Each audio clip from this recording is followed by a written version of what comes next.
No voy a decepcionar un poco, pero no voy a hablar tanto de futuro, al menos en clave de cliché, y ni de todo tecnodeterminista o poner súper en el centro la tecnología, a pesar de que la frase que me ha pedido Ernesto pues habla de tecnología.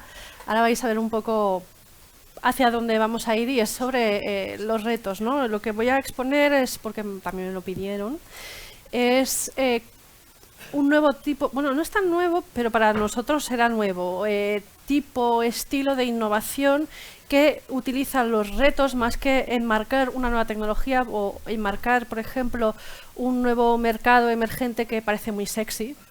Lo que hace es tomar los retos y ahora explicaré un poco qué es, ¿no? Pero bueno, toda la cuestión es que hasta ahora pues hemos ido viviendo en un entorno pues que más o menos cuando pensamos en el palabra futuro, pues pensamos, no sé, cuando digo futuro, no sé qué os viene a la mente, a lo mejor os vienen robots, ¿no? Ahora que estamos con el chat GPT y las IAs y todo, que en el fondo son robots, siguiendo el símbolo cultural, por decirlo de algún modo. Nos viene a la mente super ciudades, en plan con rascacielos, hoy en día le llamamos o smart cities, ahora le ponemos verde, ¿no? Para que sean además sostenibles. También pensamos en cosas como la colonización del espacio, me refiero a clichés que siempre vienen, ¿no?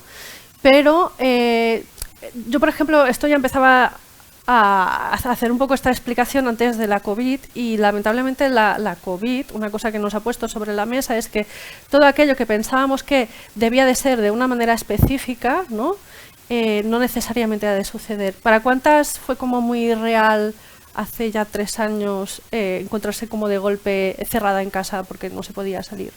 Que era como muy what the fuck o qué narices, ¿no? Me encanta what the fuck, es como muy expresivo. Esta es la cuestión, ¿no? Ahora me es más fácil, dadas las circunstancias, explicar un poco lo que va a venir a continuación.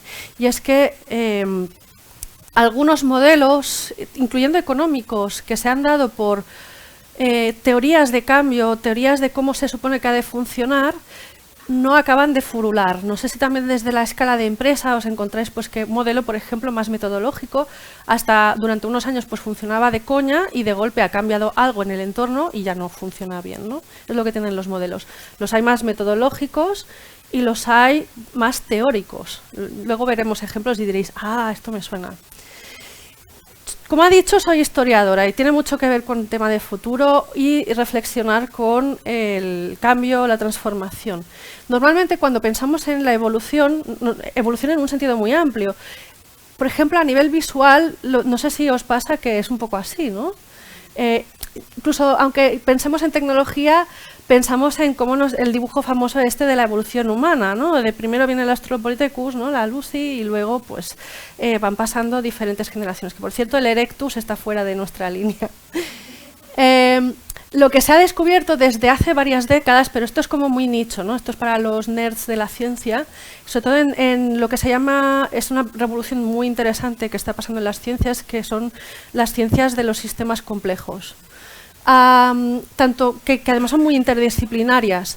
Lo que se están dando cuenta es que la evolución y la tecnología, salvando distancias, porque obviamente no es recomendable tampoco equiparar cómo funcionan las moléculas con cómo funciona la tecnología o cómo funcionamos las personas, pero sí que hemos visto que la evolución no parte de esto de un previo modelo y luego aparece el nuevo modelo, sino que en realidad, esto que veis aquí al lado izquierda, sé que la letra es muy pequeñita desde aquí, es un modelo matemático que demuestra algo que se llevaba décadas diciendo en estudios de la ciencia y la tecnología, que es que, y esto os va a sonar incluso obvio para los que trabajáis con innovación tecnológica, se necesita como un caldo de cultivo previo de conocimientos, talento, recursos, elementos, pero sobre todo eso, como por ejemplo para desarrollar la inteligencia artificial se han necesitado avances en lingüística, que se consideraba el mundo de letras, eso no da dinero, ¿no?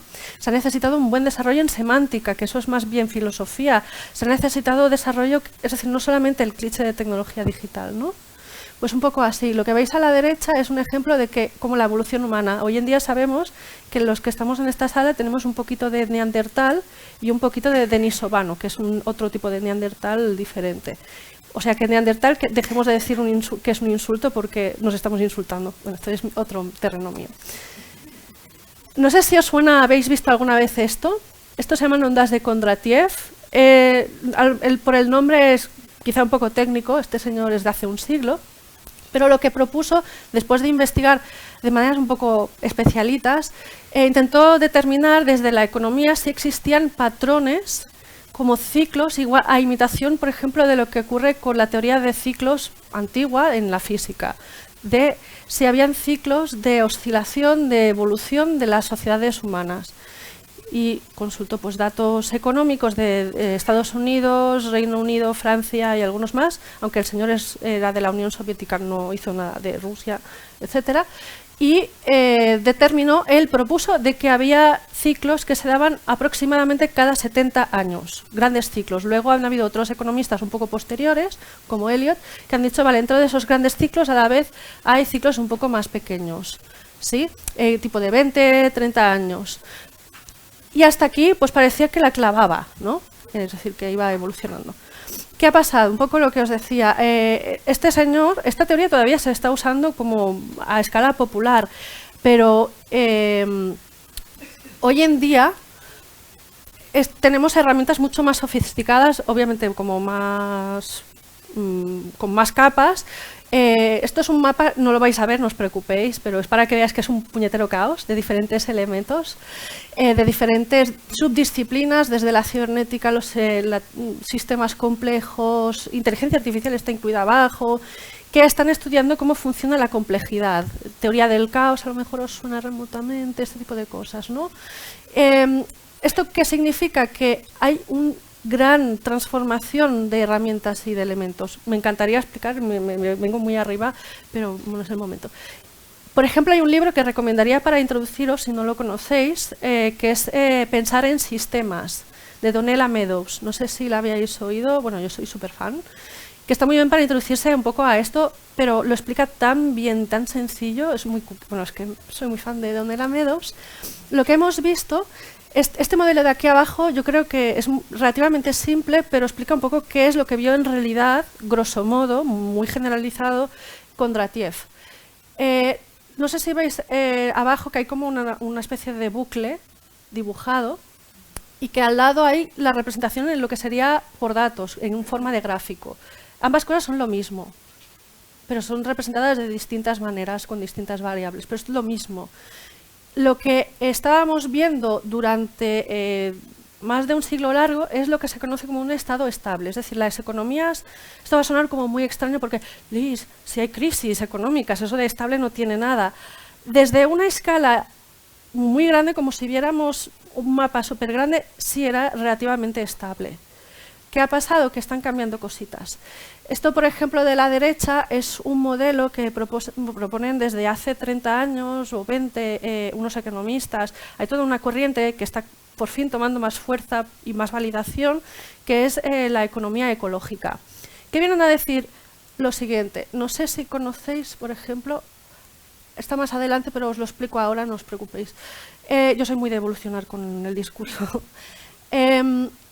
Hasta ahora, no sé si os suena aquel ciclo cerrado en el que aparece las empresas generan empleo para los hogares generan consumo, por tanto hay como un ciclo cerrado grosso modo, ¿no?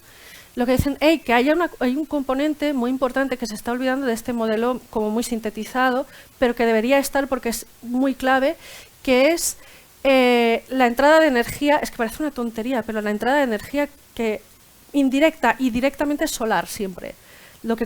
Es decir, como crecen las plantas es siempre a base de energía solar aparte de lo que hay en el suelo y el aire, etcétera. Nosotros también, en el fondo, pues esa energía la transformamos, luego la comemos, etcétera, ¿no? Parece muy filosófico, pero a la vez es esa complejidad de la economía.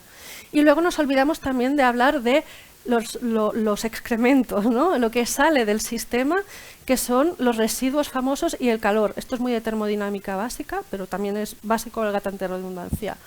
Y decían, es que esto, al no ponerlo en los modelos tradicionales clásicos, se ha externalizado como un output extra adicional y hay una externalización. Y esta ha sido una gran movida que ha habido hasta ahora. Esto todavía choca mucho, pero bueno, hay trabajos interesantes en este sentido. Entonces, ¿qué ha pasado? Supongo que habéis visto la imagen de la izquierda, ¿no? El Papa con ese swag tan guay. A lo mejor lo habéis oído que esto está generado por inteligencia artificial. Ya molaría así, molón. Bueno, no sé si a la resta de la iglesia le molaría, pero a algunos, yes. Y la imagen justo al lado de Trump como detenido también está generado por una inteligencia artificial. Lo de la derecha del todo es del último informe del IPCC, que es esta institución dedicada al análisis del cambio climático y los impactos. Esto ha salido pues hace una semana o 2 semanas, justamente, que da mucha bajona. Pues justamente pasa o cuela por más plausible, cuela por más realista lo de la izquierda, un papa que se está modernizando, ¿no? Ha habido gente que ha colado, pues, seguramente habéis oído que a Trump, pues, hay todo el tema este de Stormy Daniels, la actriz porno que lo ha demandado, pues nos parece más plausible que los escenarios que nos están dibujando en el IPCC, que si se lee bien el informe no son tan bajoneros, pero así puesto solamente con el diagrama es, ¡oh, Dios mío!, es horrible. Lo que nos está diciendo el IPCC es que el planeta que conocíamos, incluso los que nacimos en los 80 y los 90, ya no es el mismo. La composición geoquímica ha cambiado. Por tanto, tendremos que adaptarnos. Por tanto, la estructura ha cambiado en nuestro entorno. Es decir, cuando ha cambiado, se ha desestabilizado el entorno, tenemos que hacer varios pasos hacia atrás para reconceptualizar, ¿no? Y esto es un poco la idea. Todos los modelos están mal, todos, porque son síntesis. Es decir, siempre se deja algo fuera, porque si no, no serían modelos, ya serían teorías y sería como, ¿no? Este meme del señor que le explota la cabeza.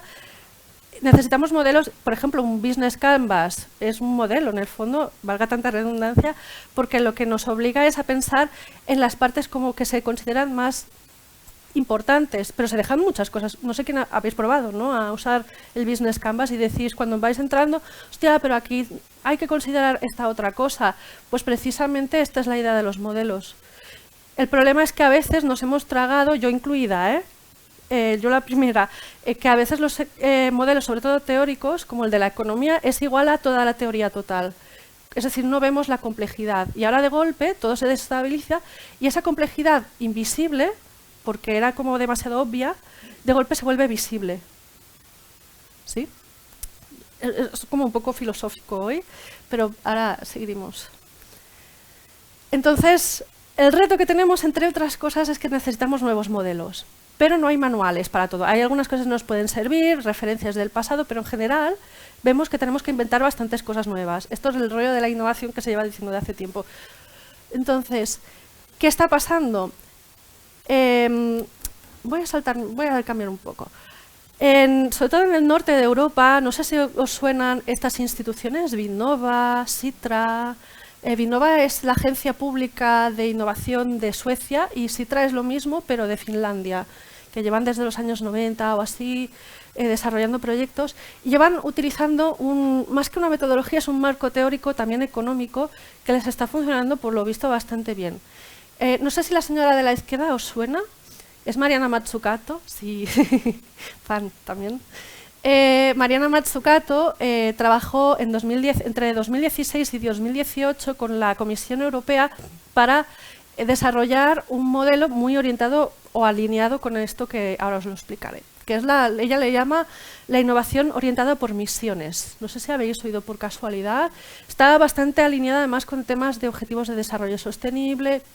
Lo que hacen es, a la derecha veis este diagrama, y este es uno de las 5 misiones de la Comisión Europea. Pero la estructura tiene este diagrama tan chulo, volvemos a lo de los modelos, bastante majo. Es decir, el reto que existe común para todo el planeta, pero Comisión Europea, es el cambio climático. Entonces, una misión que se proponen, porque solucionar algo tan complejo y de las que hay tantas incertidumbres nunca acabarías y no sabrías por dónde empezar. Así que han decidido impulsar un proyecto en el que hayan 100 ciudades neutrales a nivel de emisiones de carbono para 2030. Esto parece pequeño y es un reto súper épico, una misión muy compleja. Entonces dice, vale, no somos tontos. Claro, ya la Comisión Europea tiene una estructura. Por ejemplo, toda la estructura de financiación de los proyectos europeos, Horizonte 2020, que ahora es 27 creo, pues es reorientarlos, en vez de estimular áreas de mercado interesantes, reorientarlos a solucionar estos retos. Y Mariana Mazzucato se inspira, entre otras cosas, en la misión Apolo, de hace ya medio siglo, que se dice rápido. No, ahora os explico más. ¿Cómo se hace? A partir de los retos. Usamos muchos retos, pero a veces es como una palabra de estas que las usamos tanto que ya no sabemos muy bien. No, un objetivo de desarrollo sostenible es un reto y esto también es un reto. Al menos como se entiende en esta orientación y en Postfuturiar lo entendemos, es cómo definimos la distancia que hay entre el estado actual, por ejemplo, de una empresa o de un territorio o de una persona, incluso puede ser a escala individual, hacia el estado ideal. Si el estado ideal y el estado actual son casi iguales o iguales, no hay reto. Pero cuanto más alejado, dicho de una manera, en cuanto a pasos, a cosas que deberían suceder, está, no necesariamente solo en el tiempo, sino también conceptualmente, más grande es el reto. O retos en plural, porque puede pasar, ¿no? Es un poco la idea esta. Y el cambio climático claramente es un reto epiquísimo que tenemos que afrontar, incluso más que la misión a la Luna. Pero hay que decir, llegaron a la Luna con algo que era menos potente que esto, pero mucho menos potente. ¿Y qué pasó durante este reto? Es decir, además de conseguir, es decir, Kennedy hizo aquel famoso speech o discurso en el 62 de antes de acabar la década pondremos un hombre en la Luna. Pues un año y medio antes de acabar la década oficialmente ya habían puesto un hombre en la Luna, tras varios intentos, etcétera, etcétera. Lo que se encontraron es que en el camino, obligando, es decir, a nivel de riesgo económico, es decir, no es sexy a nivel de economía tradicional o más orientada a shareholders, que además van con plazos de tiempo muy pequeños, ¿no? Queremos resultados, queremos un retorno visible pues, por ejemplo, nuevas rondas, whatever, lo que sea el contexto. Lo que es poco atractivo, pero aquí se opera no en una colaboración público-privada de la que tanto se habla, sino una colaboración muy cuidada entre agentes privados, públicos, agentes civiles, universidades tanto públicas como privadas. A lo mejor os suena el tema de la cuádruple hélice, ¿no? Es decir, esto de cómo tener diferentes tipos de agentes o stakeholders.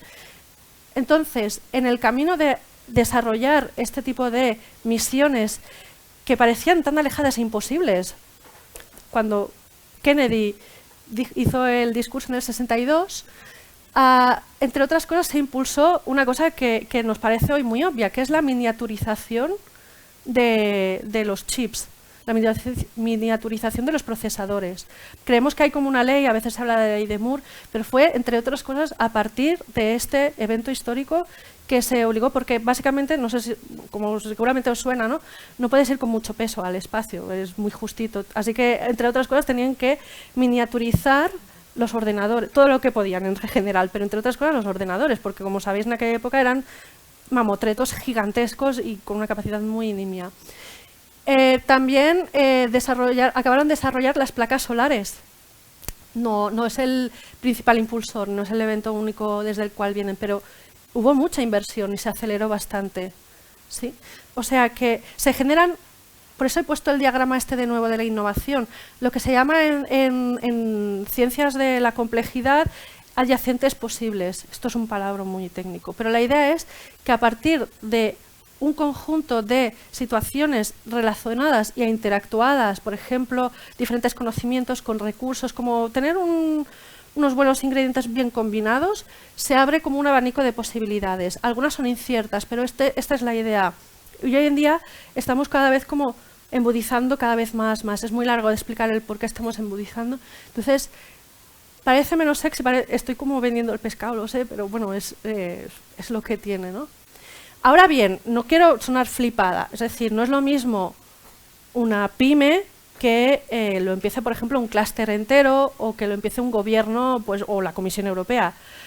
Por tanto, este tipo de innovación tiene diferentes formas, diferentes marcos metodológicos que tienen que encajarse en cada situación. Es que la escala importa muchísimo, ¿no? Entonces, otra orientación que ya he dejado ir un poco es la importancia de la colaboración, que creo que Daniel luego explicará también un poco, ¿no? Esto es súper relevante. Ya que no puedes competir y tenemos retos complejos, la idea es unir fuerzas, por decirlo de alguna manera más resumida. Por ejemplo, en el directorio de innovación por retos de la OCDE tienen, entre otras cosas, ponen como ejemplos algunos clústeres que ya están acostumbrados a operar así, tipo, pues tenemos que investigar una nueva forma de reducir los residuos en las aguas que diferentes miembros del clúster, tipo, no sé, que producen tejidos, ¿no? La moda pues, contamina bastante, pues entre todas ponen tanto recursos económicos como conocimiento, bloquean espacios, pero para ello la gestión de los proyectos aquí es relevantísima, ¿no? Entonces, esta es la otra cosa que rompe. Cuanto más complejo, más tiempo se necesita, más distancia. Pero si tienes más recursos y más alianzas, pues a lo mejor se puede acortar un poco, que es lo que sucedió muy grosso modo con la NASA, en el caso de la misión Apolo, ¿vale? Nada, simplemente para acabar un poco este bloque, son unas pinceladas en plan, wow, mira, esto es una cosa un poco rara y extraña que estamos empezando a desarrollar desde el norte de Europa y la estamos entrando aquí en España con, por ejemplo, Valencia han empezado la ciudad de todo un plan de misiones inspirado en los de la Comisión Europea.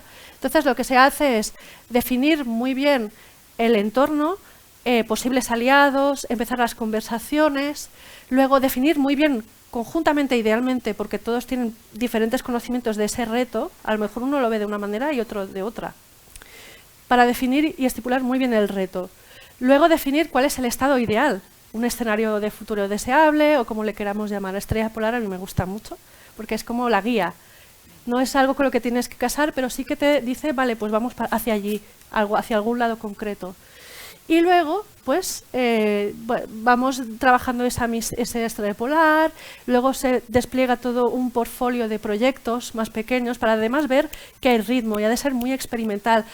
Hay que buscar los modelos que funcionan y a base de hostias, con perdón, pero yo creo que nos entenderemos, y de combinar diferentes conocimientos, experiencias, diferentes edades, tipos de stakeholders, incluyendo usuarios, personas civiles, etcétera, es cómo está funcionando. Y esto, ya os lo digo, en Suecia se está aplicando desde hace años, en Finlandia, como he mencionado también, aquí en España está entrando sobre todo desde la administración pública. Algunos clústeres españoles, al menos los que yo conozco, perdón si alguno se me queda, también están, por ejemplo, el clúster de ACD, que es el clúster de hogar de Euskadi, tienen mucho esta orientación, o sea que hay maneras, es decir, no está todo perdido, simplemente tenemos unos retos muy grandes y hay que convertirlos, no sé si la palabra es oportunidad, porque quedaría muy manido, no es algo baladí o con lo cual frivolizar,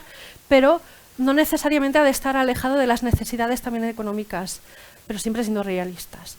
Y bueno, esto es un poco lo que me han invitado a soltaros un poco el rollo, que espero que inspire o como mínimo veáis que se pueden hacer cosas incluso desde las pequeñas, aunque no es muy pincelada. Y nada, ya luego si queréis comentamos más cosas.